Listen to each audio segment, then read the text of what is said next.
तर आजचा भाग कसा वाटला हे तुम्ही कमेंटमध्ये सांगायचं आहे, तरच या पुढचे भाग मी तयार करणार आहे. तर कथेचे नाव आहे माझे माहेर सात समुद्रापार. त्याच्या आग्रहामुळे ती स्कर्ट आणि टॉप घालून पार्टीत येते. सगळे तिच्याकडे निरखून वेगळ्याच नजरेने पाहतात, कारण तिचा अवतारच तसा झालेला असतो.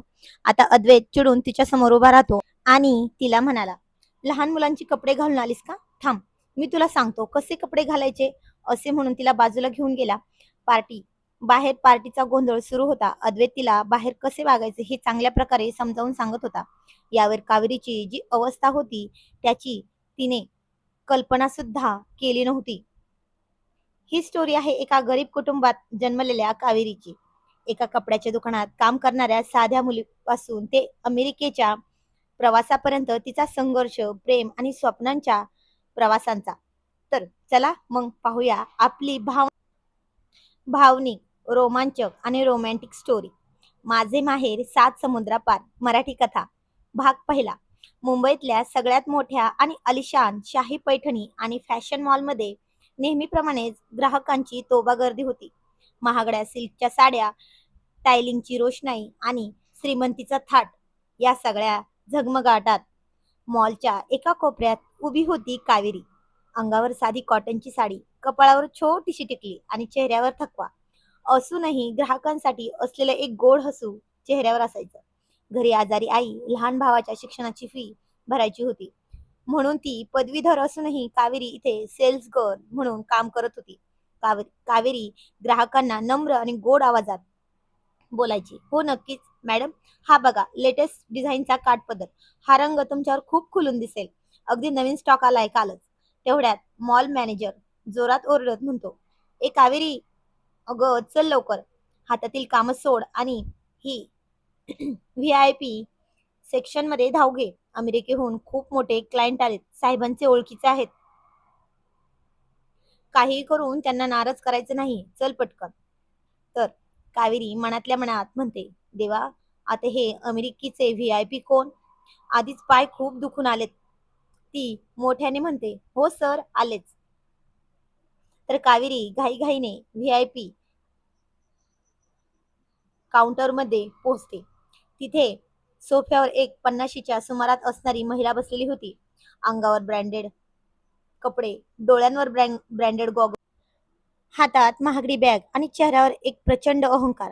त्या होत्या सौ कमलादेवी, मूळच्या पुण्याच्या, पण गेली 30 वर्ष अमेरिकेत स्थायिक झाल्या होत्या. त्यांच्या शेजारी उभा होता त्यांचा एकुलता एक मुलगा अद्वैत. 6 फूट उंची, अंगावर डिझायनर सूट, डोळ्यांवर सनग्लासेस आणि हातातील महागड्या घड्याळात वेळ पाहणारा अद्वैत प्रचंड बिझी दिसत होता. कमलादेवी मॅनेजरवर ओरडतात, एक्सक्यूज मी, किती वेळ लावता तुम्ही लोक? आम्हाला लगेच एअरपोर्टला निघायचं आहे. मला माझ्या अमेरिकेतील फ्रेंडसाठी काही अस्सल महाराष्ट्रीयन साड्या हव्या आहेत, पण इथे एकही साडी अप टू मार्क दिसत नाहीये. असं म्हणून ती जरा चिडत होती, पण मॅनेजर घाबरत म्हणाले, सॉरी मॅम, सॉरी, ही बघा आमची बेस्ट सेल्स गर्ल कावेरी तुम्हाला साड्या दाखवेल. कावेरी मॅडमला बेस्ट कलेक्शन दाखव. तर कावेरी पुढे होत आणि आदराने नमस्कार करते. कावेरी म्हणते, नमस्कार मॅडम, तुम्हाला तुमच्या मैत्रिणीसाठी साड्या हव्या आहेत ना? मग त्यांना भारतातील आणि विशेषतः महाराष्ट्राची ओळख पटवून देणारी पैठणी द्यायला हवी तुम्ही. ही काही खास साड्या दाखवते. तर कमलादेवी नाक मुरडत म्हणते, ओहो प्लीज, ती नेहमीचीच काठपदर नकोय मला. तिथे अमेरिकेत खूप हाय प्रोफाईल पार्ट्या असतात, तिथल्या लोकांना कॅरी करता आल्या पाहिजेत. कावेरी शांतपणे हसते. ती एकामागून एक साड्यांचे बॉक्स उघडते. तिचा साड्या हाताळण्याचा अंदाज इतका सुंदर असतो की अद्वैतचं लक्ष अचानक आपल्या फोनवरून हटून कावेरीकडे जातं.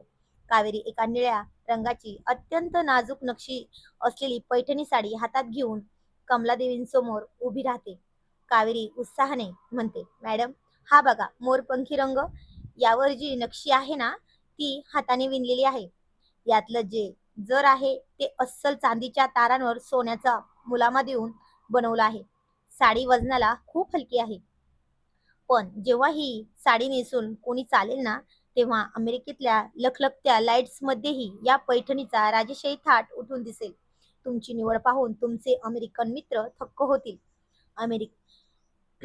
कावेरीचे ते शब्द, तिची साडी मांडण्याची पद्धत आणि तिच्या आवाजातील आत्मविश्वास पाहून कमलादेवी क्षणभर स्तब्ध होतात. अद्वैत तर कावेरीकडे पाहतच राहतो. तिच्या साधेपणात एक वेगळीच चमक त्याला जाणवते.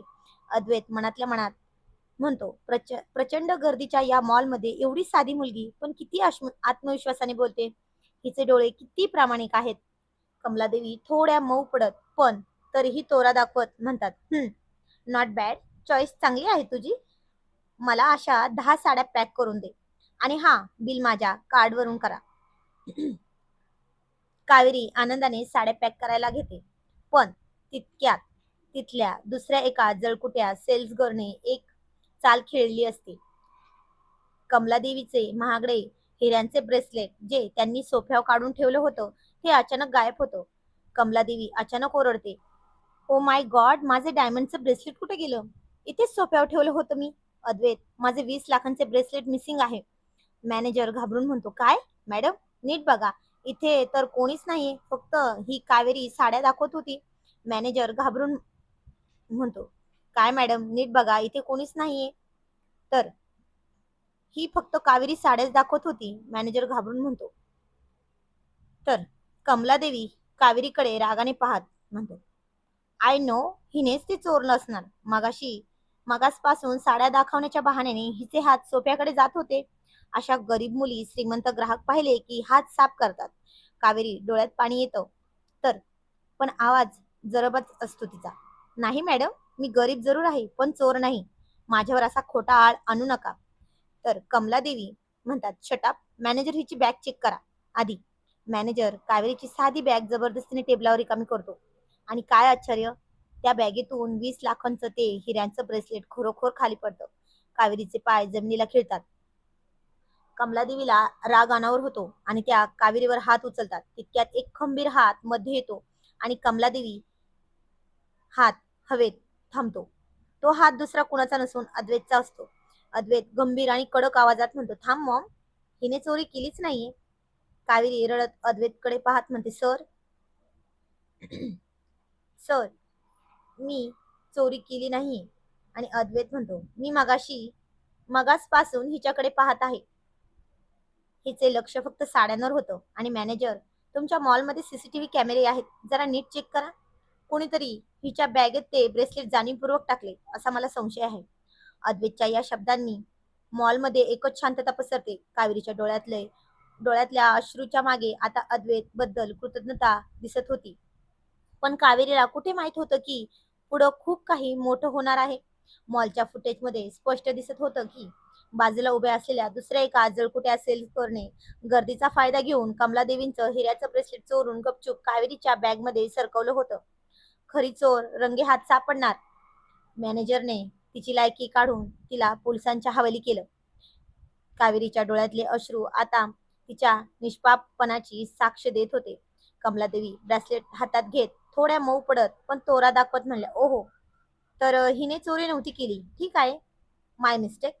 चला अद्वैत, खूप वेळ झालाय, आपल्याला लगेच एअरपोर्टसाठी निघायला हवं हवं नाहीतर अमेरिकेची फ्लाईट मिस होईल. कमलादेवी साड्यांचे बॉक्स घेऊन तरा मॉलच्या बाहेर पडते. अद्वैत मात्र तिथेच थांबला. त्याने कावेरीकडे पाहिलं, जी अजूनही स्वतःचा अभिमान दुखावल्यामुळे थरथरत होती. अद्वैत अत्यंत आदराने तिच्यासमोर हात जोडत अद्वैत नम्र आणि गंभीर आवाजात म्हणला, माझ्या मॉमच्या वतीने मी तुमची माफी मागतो. तुमचा आत्मविश्वास आणि प्रामाणिकपणा खरोखरच कौतुकास्पद आहे. स्वतःला कधीच कमी समजू नका. कावेरी काही बोलण्याआधीच अद्वैत मागे फिरला आणि बाहेर उभ्या असलेल्या आलिशान कारमध्ये जाऊन बसला. कार एअरपोर्टच्या दिशेने सुसाट धावू लागली. कारच्या मागच्या सीटवर कमलादेवी अंगावर महागडी शाल ओढून बसल्या होत्या. तर अद्वैत बाहेर पाहता पाहता अजूनही कावेरीच्याच विचारात हरवला होता. अद्वैत अचानक शांतता भंग करत म्हणाला, मॉम, तुम्ही पाहिलं की नाही माहित नाही, पण त्या मुलीमध्ये, कावेरीमध्ये काहीतरी खास आहे हो. कमलादेवी नाक मुरडत म्हणाल्या, व्हॉट? त्या साध्या सेल्स गर्ल मध्ये? अद्वैत, तू अजूनही तितकाच विचार करतोयस का? जी, she was just a poor girl baby. Advait उत्साहाने पुढे सरकत म्हणाला, नाही मॉम, तुम्ही तिचा बिझनेस बिझनेस सेन्स आणि साड्यांचं प्रेझेंटेशन करण्याची पद्धत पाहिली नाही. आपल्याला अमेरिकेत आपल्या केळकर स्टाईलसाठी अस्सल महाराष्ट्रीयन फॅशन आणि पैठणी ब्रँड लॉन्च करायचा आहे. तिथल्या हाय प्रोफाईल अमेरिकन क्लायंट्सना आकर्षित करण्यासाठी आपल्याला अशाच एका अस्सल प्रामाणिक आणि मराठी संस्कृतीची जाण असणाऱ्या चेहऱ्याची गरज आहे मॉम. कमलादेवी आश्चर्याने गॉगल काढत म्हणाल्या, तुला काय म्हणायचं आहे अद्वैत बेटा? आपण तिला आपल्या अमेरिकेच्या व्यवसायात घेणार का? अद्वैत नजरेत एक वेगळीच चमक आणून गालातल्या गालात हसत म्हणाला, हो मॉम, ती मुलगी आपल्या अमेरिकेच्या व्यवसायासाठी खूप उपयोगी पडेल. मी ठरवलंय, मी तिला आपल्या कंपनीत थेट बिझनेस असिस्टंट म्हणून जॉब ऑफर करणार आहे. ती आपल्याला कोट्यावधींचा फायदा कमावून देऊ शकते. अद्वैतच्या एका या निर्णयामुळे कावेरी देवींच्या नशिबाची दारं उघडणार होती. अद्वैत आणि कमलादेवी अमेरिकेच्या फ्लाईटमध्ये बसून हवेत झेपावले होते. अद्वैतच्या डोक्यात मात्र सतत कावेरीचाच विचार चक्रावत होता. इकडे मुंबईत कावेरी मॉल सुटल्यानंतर रात्री उशिरा आपल्या चाळीतल्या अंधाऱ्या खोलीत परतली होती. मॉलमध्ये तिच्यावर आलेला खोटा आळ आणि ऐनवेळी त्या देव माणसाने म्हणजेच अद्वैतने तिची घेतलेली बाजू, हे सगळं आठवून तिच्या डोळ्यातून अश्रू वाहत होते. कावेरी मनातल्या मनात देवाच्या फोटोकडे पाहत, देवा, गरिबी दिलीस तरी चालेल, पण कोणासमोर अशी इब्रत जाऊ देऊ नकोस रे. आज त्या अद्वैत सरांनी मला वाचवलं, नाहीतर माझं काय झालं असतं. ती विचार करतच होती. तितक्यात तिच्या जुन्या मोबाईलवर एक मेसेज ट्यून करून वाजली. कावेरीने मेसेज उघडला आणि तिचे डोळे विस्फाटले. तो मेसेज होता द केळकर टेक्सटाईल कंपनीज कडून आला होता. त्यात लिहिलं होतं, प्रिय कावेरी, अद्वैत केळकर सरांच्या आदेशानुसार तुम्हाला आमच्या टेक्सटाईल डिव्हिजन मध्ये इंटरनॅशनल बिझनेस असिस्टंट म्हणून नोकरी देण्यात येत आहे. उद्या 10 वाजता ऑफिसला जॉईन व्हावे. तुमचा सुरुवातीचा पगार 50,000 रुपये असेल. कावेरी आनंदाने ओरडत आईला उठवत, आई आई अगं उठ ना, बघ देवाचा चमत्कार, मला थेट मोठ्या कंपनीतून 50,000ची नोकरी मिळाली ग. आपले गरिबीचे दिवस संपणार आता. इकडे अवघ्या काही तासांतच अद्वैत आणि कमलादेवी अमेरिकेच्या न्यूयॉर्क शहरात आपल्या अलिशान बंगल्यात पोहोचले. अद्वैतने तिथे पोहोचल्यावर लॅपटॉप उघडला आणि मुंबईच्या ऑफिसमधून कावेरीला पाठवलेल्या ऑफर लेटरची कॉफी चेक केली. तो खुश होता. तितक्यातच तिथे हातात ज्यूसचा ग्लास घेऊन कमलादेवी आल्या. त्यांनी अद्वैतच्या लॅपटॉपवर कावेरीचा फोटो आणि ऑफर लेटर पाहिलं. कमलादेवी हातातला ग्लास टेबलावर आदळत प्रचंड रागाने म्हणल्या, अद्वैत, हे काय चालले? काय आहे? तू खरोखर त्या साध्या गरीब आणि मॉलमध्ये सेल्स गर्ल असणाऱ्या मुलीला आपल्या अमेरिकेच्या करोडोच्या बिझनेससाठी असिस्टंट नेमला आहेस का? अद्वैत शांतपणे कॉफीचा घोट घेत म्हणाला, हो मॉम, मी तुम्हाला कारमध्ये सांगितलं होतं ना, आपल्या पैठणी आणि इंडियन फॅशन ब्रँडेड अमेरिकेतील टॉपवर नेण्यासाठी तिच्या सारखाच अस्सल आणि प्रामाणिक चेहरा पाहिजे. तिचं साड्यांचं प्रेझेंटेशन अप्रतिम होतं. कमलादेवी नाक मुरडत अहंकारातून ओरडत म्हणतात, नो वे अद्वैत, मी हे कधीच मान्य करणार नाही. केळकर ग्रुपचा एक स्टँडर्ड आहे, एक रॉयल स्टेटस आहे. मग हे असं कसं? हाय प्रोफाईल पार्ट्यांमध्ये ती साधी मराठी मुलगी इंग्रजी काय बोलणार? तिथे आपले फॉरेनचे क्लायंट काय विचार करतील? मी तिला माझ्या ऑफिसमध्ये आणि माझ्या बिझनेसमध्ये पाहुलही ठेवू देणार नाही. समजलं तुला? अद्वैत कमलादेवींच्या डोळ्यात पाहत खंबीर आवाजात म्हणाला, मॉम, बिझनेस मी सांभाळतोय आणि मला पूर्ण खात्री आहे ती कावेरीच आपल्या या 7 समुद्रापारच्या व्यवसायाला एका नव्या उंचीवर नेणार आहे. मी ती उद्या मुंबई ऑफिसमध्ये जॉईन करते आणि हा माझा अंतिम निर्णय आहे. कावेरी मुंबईचे ऑफिस जॉईन करते आणि एक चांगले प्रेझेंटेशन ही करत असते. प्रेझेंटेशन संपताच मुख्य अमेरिकन क्लायंट मिस्टर स्मिथ यांनी जागेवरून उठून टाळ्या वाजवल्या.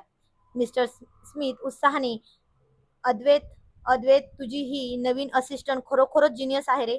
आम्हाला भारतीय संस्कृतीची हीच बाजू पाहायची होती. आम्ही केळकर टेक्सटाईल सोबत करोडोंची डील आत्ताच्या आता फायनल करत आहोत. डील फायनल झाल्याचे ऐकून मॅनेजर विकासचा चेहरा काळठीक पडला, तर कमलादेवी आश्चर्य आणि रागाने अवाक झाल्या. त्यांनी रचलेल्या इंग्रजीचा डाव कावेरीने आपल्या मराठी बाण्याने धुळीस मिळवला होता. अद्वैतच्या चेहऱ्यावर मात्र एक प्रचंड अभिमान आणि कावेरीबद्दलचं प्रेम ओसांडून वाहत होतं. त्यांनी व्हिडिओ कॉलवरच कावेरीकडे पाहिलं. अद्वैत अत्यंत आनंदाने आणि अधिकाराने म्हणाला, Kaveri, you did a great job. तुमचं हे प्रेझेंटेशन अप्रतिम होतं. या डीलच्या पुढील करारासाठी आणि अमेरिकेत होणाऱ्या मुख्य फॅशन शोच्या लॉन्चिंगसाठी तुमची इथे उपस्थिती अत्यंत गरजेची आहे. त्यामुळे मी तुमचे अमेरिकेचे व्हिसा आणि तिकीट्स आताच बुक करायला सांगतोय. तुम्ही पुढच्या आठवड्यात अमेरिकेला येत आहात. अमेरिकेला जाण्याचा निरोप मिळाल्यावर कावेरीचं जणू आभाळातच पाऊल होतं. ती तातडीने चाळीतल्या आपल्या घरी पोहोचली. आई अंथरुणावर बसली होती. कावेरीने धावत जाऊन आईला मिठी मारली आणि अद्वैत दिलेल्या नोकरीची आणि थेट अमेरिकेहून तिकिटाची सगळी हकीकत सांगितली. आई डोळ्यात अश्रू आणत कावेरीच्या डोक्यावरून हात फिरवत म्हणली, कावेरी बेटा, एका कपड्याच्या दुकानात लोकांनी तुला चोर ठरवलं. तिथून थेट 7 समुद्राच्या पार जाण्याची हा प्रवास, हा सगळा त्या अद्वैत साहेबांचा मोठेपणा आहे आणि तुझ्या कष्टाचं फळ आहे ग. माझा आशीर्वाद तुझ्या पाठीशी कायम राहो. आईचा आशीर्वाद घेऊन कावेरीने दुसऱ्या दिवशी पासपोर्ट आणि व्हिसासाठी कामासाठी धावपळ सुरू केली. अद्वैतने आधीच अमेरिकेतून सर्व कागदपत्रे ऑनलाईन क्लिअर केली असल्यामुळे कावेरीचा व्हिसा अगदी सहज मंजूर झाला. तिच्या हातात अमेरिकेचं विमानाचं तिकीट आलं. 7 समुद्रापार जाण्याची तिची पहिली तयारी पूर्ण झाली होती. कावेरी आयुष्यात पहिल्यांदाच मुंबईच्या आंतरराष्ट्रीय विमानतळावर एअरपोर्टवर पोहोचली. अवाढव्य एअरपोर्ट, तिथली रोषणाई आणि विमानांची ये-जा पाहून तिचं मन हरकून गेलं होतं. तिने विमानात प्रवेश केला आणि तिथल्या सीटवर जाऊन बसली. विमान जेव्हा जमिनीवरून हवेत झेपावलं तेव्हा खिडकी बाहेर पाहताना कावेरीच्या डोळ्यासमोर फक्त आणि फक्त अद्वैतचा तो हसरा चेहरा फिरत होता. त्या देव माणसाने तिला संकटातून बाहेर काढलं. तिला पुन्हा भेटण्यासाठी एक अनोखी हळुवार ओढ तिच्या मनात दाटून आली होती. तब्बल 16 तासांच्या प्रवासानंतर विमान अमेरिकेच्या न्यूयॉर्क एअरपोर्टवर लँड झालं. अंगावर साधी पण अतिशय सुंदर निळी साडी, कपाळावर टिकली, डोळ्यात नवीन स्वप्न घेऊन कावेरी एअरपोर्टच्या बाहेर पडली. तिथली थंडी आणि गजबजाटात पाहून ती थोडीशी गांगरली होती. ती आजूबाजूला पाहतच होती. तितक्यात गर्दीतून एक ओळखीचा भारदस्त आवाज तिच्या कानावर पडला. अद्वैतचा होता. हातात कावेरीच्या नावाचा बोर्ड घेऊन हसतमुख चेहऱ्याने, welcome to the America Kaveri. कावेरीने वळून पाहिलं तर समोर अद्वैत उभा होता. काळ्या रंगाचा ओव्हरकोट, गळ्यात मफलर आणि चेहऱ्यावर एक स्वर्गीय आनंद. अद्वैत स्वतः तिला घ्यायला एअरपोर्टवर आला होता. कावेरीच्या मनातील सगळी भीती एका क्षणात पळून गेली होती. कावेरी संकोचाने आणि आनंदाने गालात हसत म्हणाली, थँक्यू सर. मला विश्वास होत नाहीये की मी खरोखर अमेरिकेला आले आहे. अद्वैत तिच्या अगदी जवळ येत तिच्या डोळ्यात रोखून पाहत हळूच म्हणाला, हा फक्त तुमच्या स्वप्नांचा प्रवास नाहीये कावेरी, तर ही आपल्या केळकर टेक्सटाईलच्या एका नव्या युगाची सुरुवात आहे. चला, घरचे सगळे तुमची वाट पाहतायत. अद्वैत कावेरीला घेऊन आपल्या आलिशान गाडीतून घराच्या दिशेने निघाला. केळकर पॅलेसमध्ये आज न्यूयॉर्कच्या बड्या बिझनेसमेनसाठी एक अतिशय ग्रँड वेलकम पार्टी आयोजित करण्यात आली होती. सुंदर संपूर्ण बंगला रोषणाईने लखलखीत करण्यात आला होता. परदेशहून पाहुणे महागडे सूट आणि गाऊन घालून पार्टीत हजेरी लावत होते. इकडे आपल्या खोलीत कावेरी मात्र प्रचंड गोंधळून पडली होती. अद्वैत तिला या आंतरराष्ट्रीय पार्टीसाठी आधुनिक कपडे घालण्यासाठी प्रचंड आग्रह केला होता. त्याचा शब्द राखण्यासाठी कावेरीने कसाबसा एक मॉडर्न स्कर्ट आणि टॉप परिधान केला. आयुष्यात कधी साडी सोडून इतर कपडे न नेसलेली कावेरी जेव्हा बिचकत पायऱ्यांवरून खाली उतरली तेव्हा पार्टीतील हॉलमध्ये एकच शांतता पसरली. सगळे परदेशीय पाहुणे आणि तिथला स्टाफ तिच्याकडे अतिशय वेगळ्या आणि निरखून पाहणाऱ्या नजरेने पाहू लागले. कारण कावेरीचा अवतारच तसा झाला होता. तो स्कर्ट तिच्यावर अजिबात खुलून दिसत नव्हता. ती त्यात अत्यंत अवघडलेली आणि विचित्र दिसत होती. कोपऱ्यात उभी असलेली कमलादेवी हे पाहून कुस्मितपणे हसत होती. तिची ही अवस्था पाहून अद्वैतचा पारा थेट गगनाला भिडला. तो प्रचंड चिडला आणि सरळ चालत जाऊन कावेरीच्या समोर उभा राहिला. त्याच्या डोळ्यातला राग पाहून कावेरी थरथर कापायला लागली. अद्वैत तिच्याकडे पाहत अत्यंत चिडून आणि कडक आवाजात म्हणला, कावेरी, काय अवतार करून आलात तुम्ही? हा आंतरराष्ट्रीय पार्टीत लहान मुलांचे कपडे घालून आलीस का? थांब, मी तुला सांगतो कसे कपडे घालायचे, चल माझ्या बरोबर. अद्वैतने कोणाचाही विचार न करता कावेरीचा हात पकडला आणि तिला गर्दीतून ओढत थेट बाजूच्या असलेल्या एका शांत व्हीआयपी केबिन मध्ये घेऊन आला. बाहेर पार्टीचा गोंधळ आणि संगीत सुरू होतं, पण या बंद केबिन मध्ये मात्र कमालीची शांतता होती. अद्वैतने कावेरीला आपल्या अगदी जवळ घेतलं, ओढलं होतं. तो तिच्या डोळ्यात राग आणि काळजीच्या संमिश्र भावनांनी ती पाहत होती. तो तिला बाहेर कसं वागायचं, आंतरराष्ट्रीय क्लायंट समोर स्वतःला कसं प्रेझेंटेशन करायचं हे अतिशय चांगल्या प्रकारे आणि जवळून समजावून सांगत होता. बोलता बोलता अद्वैतचा हात कावेरीच्या विखुरलेल्या केसात गेला. त्याने हलकेच तिचे केस कानामागे केले. त्याच्या श्वासां त्याच्या श्वासांचे उष्ण सुस्कारे कावेरीच्या चेहऱ्यावर स्पष्ट जाणवत होते. अद्वैत जेव्हा तिच्या इतक्या जवळ येऊन तिच्या कमरेवर हात ठेवून तिला जगण्याची आणि कॉर्पोरेट विश्वाची रीत समजावून सांगत होता, तेव्हा कावेरीच्या मनात आणि शरीरात जी अवस्था झाली होती त्याची तिने कधी स्वप्नातही कल्पना सुद्धा केली नव्हती. तिच्या हृदयाचे ठोके जणू थांबले होते. अद्वैतच्या त्या मादक स्पर्शाने आणि त्याच्या काळजीने तिच्या संपूर्ण अंगावर शहारे आले होते. पहिल्यांदाच तिला अद्वैतच्या रूपात एका बॉसबद्दल नाही तर एका पुरुषाबद्दलचा हळुवार भावना जाणवत होत्या. तिच्या गालावर एक वेगळेच गुलाबी रंग चढला होता. केबिनच्या बंद दाराआड सुरू असलेली अद्वैतची आणि कावेरीची ही जवळीक आता कोणतं नवीन वळण घेणार? अद्वैत कावेरीला पुन्हा साडी नेसवून त्या परदेशी पाहुण्यांसमोर कसं आणणार? आणि सासूबाई कमलादेवींचा डाव हा डाव अद्वैत स्वतः कसा उलथडून लावणार? जाणून घेण्यासाठी ऐकत रहा माझे माहेर सात समुद्रापार, फक्त आपल्या या चॅनलवर. तर नवीन असाल तर सबस्क्राईब नक्की करा. आजचा भाग कसा वाटला ते कमेंट मध्ये नक्की सांगा, तरच मी पुढचा भाग बनवणार आहे. तर कथा आवडल्यास लाईक करा, शेअर करा. तर धन्यवाद.